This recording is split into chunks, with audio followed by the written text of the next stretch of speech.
guys, so I've been reading this book lately that I came across in a secondhand bookshop kind of just down the road from me, and I wasn't particularly looking for this book, but it kind of fell into my reality, and it's called Be As You Are, The Teachings of Sri Ramana Maharshi, and it's a really nice book in terms of explaining and offering spiritual practices that you can use in order to help yourself awaken to your true self, which is very much this path and journey that I'm on and that I'm sharing with everybody as I go. And the thing that stood out for me the most in this last little while that I've been reading this book is around the ideas of self-inquiry and surrender. And this book offers some practices that you can use in order to practice self-inquiry and help you to understand how things work and how they help. And so the teachings of Ramana Maharshi, which are echoed by Muji, are very much along the lines of self-inquiry. And although they say that meditation is helpful, you don't have to spend your day in meditation in order to make progress or in order to see your true self or live from your true self. What we need to do is use, or what we can do as one of our options, is to use self-inquiry to help us find the source of who we are. So one of the practices that Ramana Maharshi offers in this book, or is spoken about in this book, is around asking yourself the question, who am I? So we've heard about the meditations where you go into the I am and find the source of the I. And it's very much along those lines, except now you're asking yourself, who am I? And by repeatedly asking yourself that question, you can go deeper and deeper, and the purpose of it is to find the source of the question. Who's asking the question? So it's not the answer to the question. That's not the important part. The answer is almost irrelevant. It's finding the source and experiencing the source that is the most important part, and that's what it's pointing you towards, is towards finding the I, finding the true self, finding consciousness and the source. And that takes us beyond the thought of I and the idea of I and the concepts and the roles and identities around the I that we play.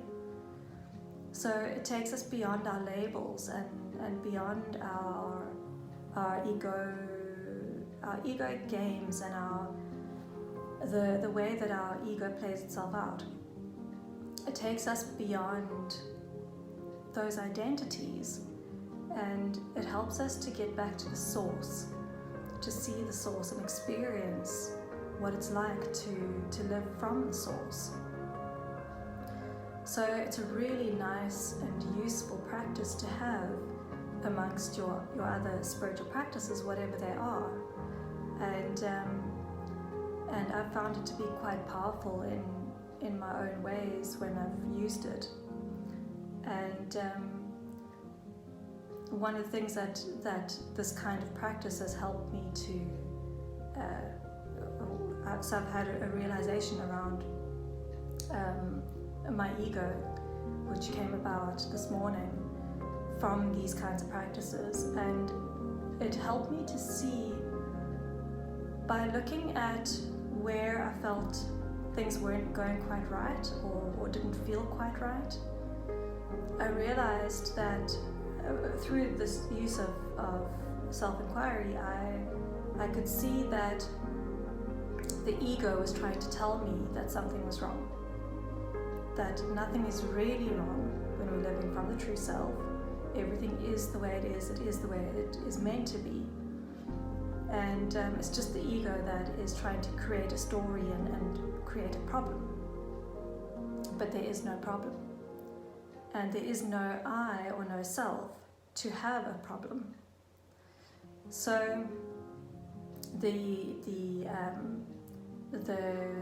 issue or challenge or whatever you want to call it that the ego has been confronting me with lately has been one of feeling like things aren't changing, like everything's staying the same, like I'm doing all this work but everything's staying the same. And I realized this morning that is just the ego trying to tell me that there is a problem, trying to tell me that there is some kind of challenge or issue that I need to fix or resolve or whatever it is that it's trying to say, and that there is an I that has to fix it.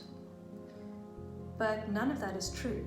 It's just an ego story that in its essence is not accurate at all. So when I really look at it, although externally in the world it might appear like things aren't shifting as quickly as my ego would want them to, internally it's like I'm a different person. There's been so much transformation over the last little while, over the last year, and then more recently and more rapidly over the last 12 weeks or so. There has been so much internal transformation and expansion that the egoic story of there has been no change or nothing is changing is not accurate at all. It's just a story that it's trying to hold on to tell me that it's still there. And that's really what it's doing. It's just showing me that there is an attachment to an I, to a self that I still hold. And so it's just pointing me again in the right direction to say that this isn't true. There is no story, there is nothing that needs to be fixed, there is no problem, and there is no I to fix anything or to resolve anything. It's just not true. It's just the egoic play and story. So I can let go of it, and I can see then how much things are actually changing and shifting and becoming more beautiful and more expansive, and how my relationships with my family members and friends and people around me are becoming so much deeper and so much more beautiful. And so the ego is trying to hold on to the things that aren't yet shifting, but is not allowing me to see what is actually shifting. So it's focusing on one thing but not showing me the entire picture. And ultimately it's not true. So I don't have to believe it, and I choose not to. Now that I've seen it, I can choose not to believe it. And so that's what I'm doing. And since then, that anxiety or that little bit of stress that it was creating, or that little bit of longing, or whatever the emotion was that was attached to it, has also dissolved. So there is no attachment to an emotion around it, there is no attachment to the thought itself, and which brings me closer to freedom. And that's where I'm aiming at. That's my goal. So it was a really useful realization to see the ego, and by pointing myself in the direction of finding the source of the question, who am I? And so that's not to stay stuck at the level of I am a daughter, I am a friend, I am a this, I am a that. None of that is, that's just a very superficial level. We're going far deeper than that. We're going beyond that to find the source of who is actually saying, "Who am I?" And when you really look at it, when you really go into it, you see that there is no one person or one entity that is saying that. It is consciousness. So it dissolves, and you realize that it is all just part of consciousness, part of oneness, part of non-duality. There is no me and you.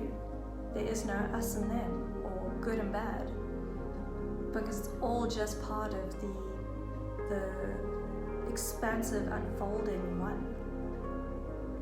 And that's a beautiful place to be and experience the world from, to experience actual reality from. So it's a really interesting journey, and these practices and things that we pick up along the way are really useful in pointing us in the right direction. So I would really encourage you to use these kinds of practices when you come across them. And there are so many people out there offering different practices and teachings, but they all end up being around the same ideas and the same truths, really. They aren't ideas when it comes down to it. They are truth, the ultimate truth. And that's what we're wanting to understand and experience. And we can't always understand it on a logical level, but we can be the experiencing of it. We can be in the experience of it. And that's what these teachers and these practices are helping us to do. So if you are in Cape Town, I know that towards the end of August, I think it's the weekend of the 21st to the 23rd of August, I stand to be corrected on that, but a very good friend of mine, Sheldon Fitzgerald, is hosting an awakening meditation retreat, which will be a weekend from, I think, Friday to Sunday, held in Simonstown in Cape Town, where you'll go and you'll have an awakening experience, and there will be talks around awakening and non-duality and how to get into perpetual consciousness and how to stay there, along with other practices which support the process. So things like yoga and breath work and those kinds of practices which are very useful in the process. Those will all happen on that one weekend. So if you're interested in knowing more about this specific retreat, let me know and I can give you the details. Otherwise, I will try to fit his name and number somewhere on this screen, and you can give him a shout and chat to him to find out more about it. But these kinds of retreats and things like that are a beautiful way to experience and immerse yourself in the experience of awakening, and to understand the different practices and how they can be beneficial, and to hear the experiences of people who are on this journey as well, and who are there to support you. So make use of them and enjoy the journey. And otherwise, that's it from me for now, and I will chat to you again soon. Have a beautiful day.